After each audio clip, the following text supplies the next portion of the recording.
Good morning. Good morning, boys and girls. Hope everyone's doing well. I hope we're feeling well. I hope we enjoyed our Zoom conference yesterday. Um, so we're going to read again. And after we're done reading, I'll put the link in so that you can join me on Zoom. So you'll just have to pay attention to your Canvas messaging. Miss Runyon, Miss Simon, and Mrs. Adair are going to be joining us for Zoom. They are looking forward to seeing you. They have missed you quite a bit. So please make sure that after I'm done with this read aloud, you check your Canvas messaging right away for your Zoom link. Okay. So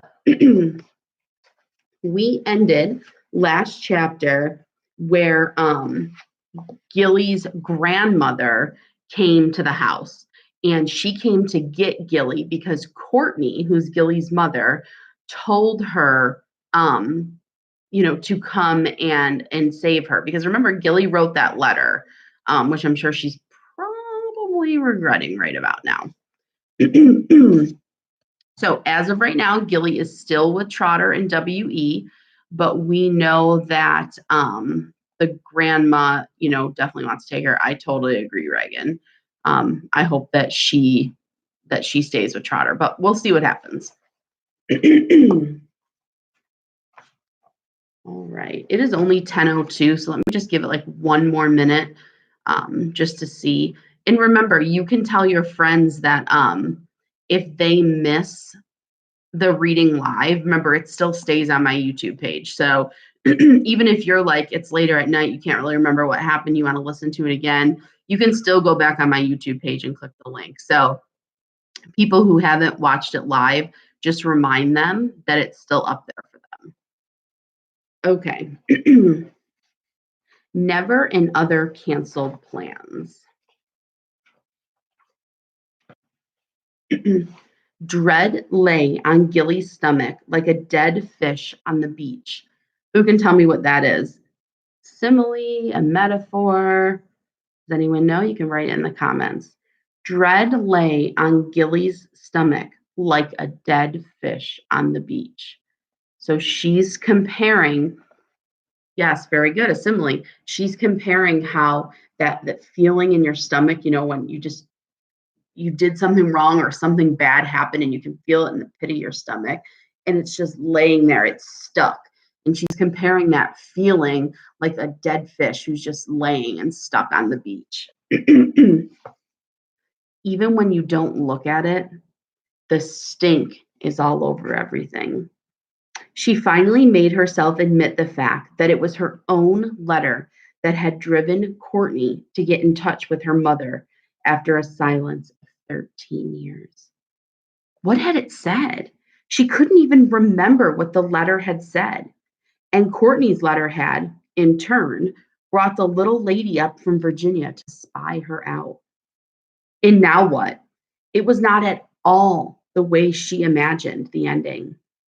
In Gilly's story, Courtney herself came sweeping in like a goddess queen, reclaiming the long lost princess. There was no place in this dream for a dumpy old fashioned lady with southern speech, or a barefoot fat woman in striped pajamas, or a blind old black man who recited poetry by heart and snored with their mouths open, or a crazy, heart ripping little guy who went pow and still wet their stupid beds. But she had done it. Like Bluebeard's wife, she opened up the forbidden door, and someday she would have to look inside. By Saturday night, when the turkey was finally on the kitchen table, with the four of them gathered gratefully around it, there was still no word from either Miss Ellis or the Commonwealth of Virginia. Trotter and W.E. looked deathly white, and Mr. Randolph was the shade of ashes.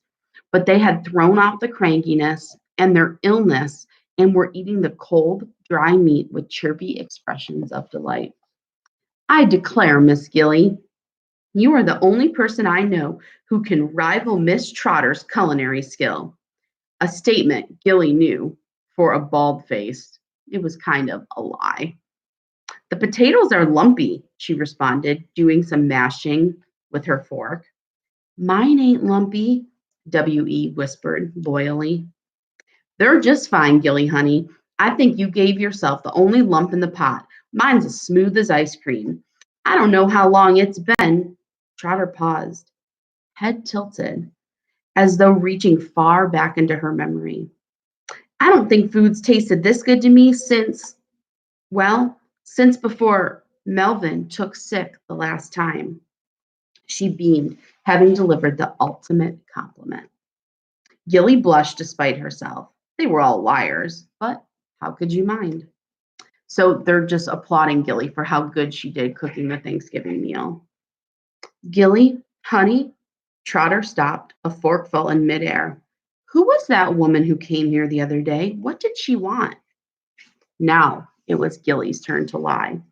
Well, I think she was going to ask us to join her church. But before I could tell her about being faithful Baptist, oh, you came roaring in looking like 3-day-old death. Scared her straight out the door. Me too? Asked W.E. You were the worst one, William Ernest. She saw you standing there all tall, white, skinny, calling my name.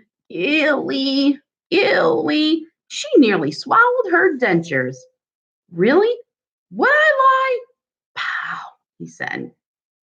Well, she sure got up and hightailed it when I come in and bulldozed poor Gilly through the carpet, Trotter snickered. I reckon she thought she was fixing to be next. What'd you do? Asked W.E. Ha! I fell smack down on Gilly and couldn't get back up for the life of me. Mr. Randolph was giggling. I was awakened by a terrible crash. I came as fast as I could. Then all you could hear was this little squeak. Roll off me, Trotter! Roll off me, Trotter! Trotter repeated herself, nearer to hysterics with each repetition. Roll off me, Trotter! Well, did you roll off of her? Mercy, boy, it weren't that easy. I huffed, I puffed, and you blew the house down. William Ernest pounded the table, and they all laughed until the tears came, taking turns to cry out. Roll off me, and not by the hair of my chinny chin chin. Roll off me was not what Gilly remembered saying, but it didn't matter. It was so good to have them all well, laughing and eating together. Besides, in their merriment, the little gray-haired lady had slipped from their thoughts. But Monday came, and the long holiday weekend was over. Gilly armed with an absence excuse that looked more like bravery in a battle, and W.E., cheerful but pale, went back to school. Mr. Randolph moved home again, and Trotter, taking the time to rest every few minutes, began to straighten up the house. And as Gilly learned later, by the time Miss Ellis reached her desk at 12 after 9, there was already a note upon it directing her to call Mrs. Rutherford Hopkins in Loudoun County, Virginia. Gilly had waited after school at W. Ernest's classroom door. I said W. Ernest, I meant William Ernest's classroom door. She didn't want him taking on any fights while he was still wobbly from the flu. And she knew, with her reputation, that no one would sneeze in his direction if he were walking with her. Agnes Stoke danced alongside of them, trying to entice Gilly to join in a trip to the deli, but Gilly was too intent on getting W.E. home. Or we could go to my house and call people on the phone and breathe weird. Come off it, Agnes. That's so dumb. No, it really scares them. I've had them screaming all over the place at me. It's dumb, Agnes. Dumb, dumb, dumb. You always say that when you don't think of it yourself. Right, because I don't think of dumb things. Come on, Gilly, let's do something. You ain't done something with me in a long time. Well, my family's been sick, Agnes sneered. What family? Everybody knows. My brother. At this, William Ernest raised his head up proudly. My mother and my uncle. Gilly Hopkins, that's the dumbest idea. Gilly spun around, jammed her nose down onto Agnes's face, her mouth going sideways and narrow exactly like Humphrey Bogart's on TV. You want to discuss this further, sweetheart? Agnes backed up. It's too dumb to even talk about. She's still backing up. Really dumb. William Ernest slid close to Gilly so that they couldn't help touching as they walked. Bet I could beat her up, he whispered. Yeah, Gilly said, but don't bother. Hell, it wouldn't be fair. You against that poor little puny thing. So Gilly is referring to Mr. Randolph, Trotter, and WE as her family. So we are seeing a huge change in Gilly. Trotter was at the door, opening it before they reached the porch. Gilly went cold.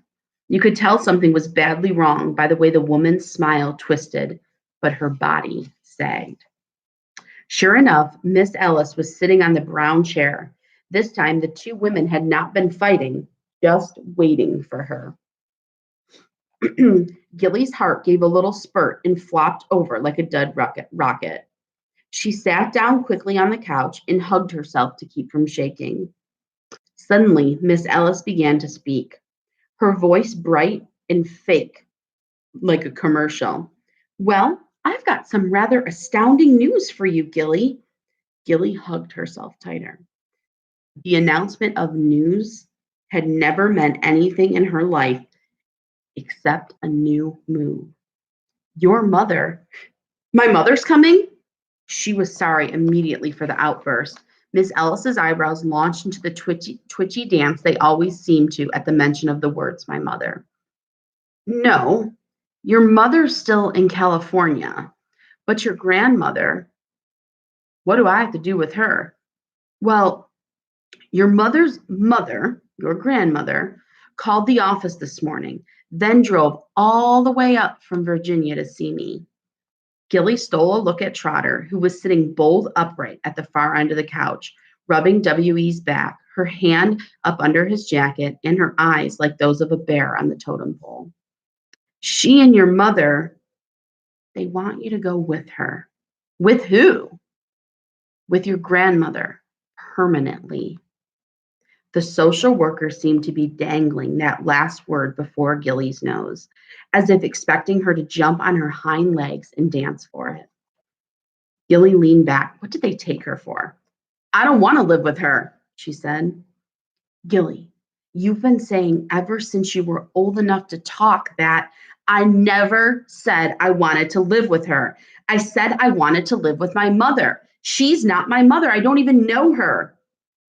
You don't know your mother either. I do too. I remember her. Don't tell me what I remember and what I don't. Miss Ellis suddenly looked tired. God help the children, she said. I remember her. Yes, the pretty face grew sharp with tension as the social worker leaned forward. Your mother wants you to go to your grandmother's. I talked to her long distance.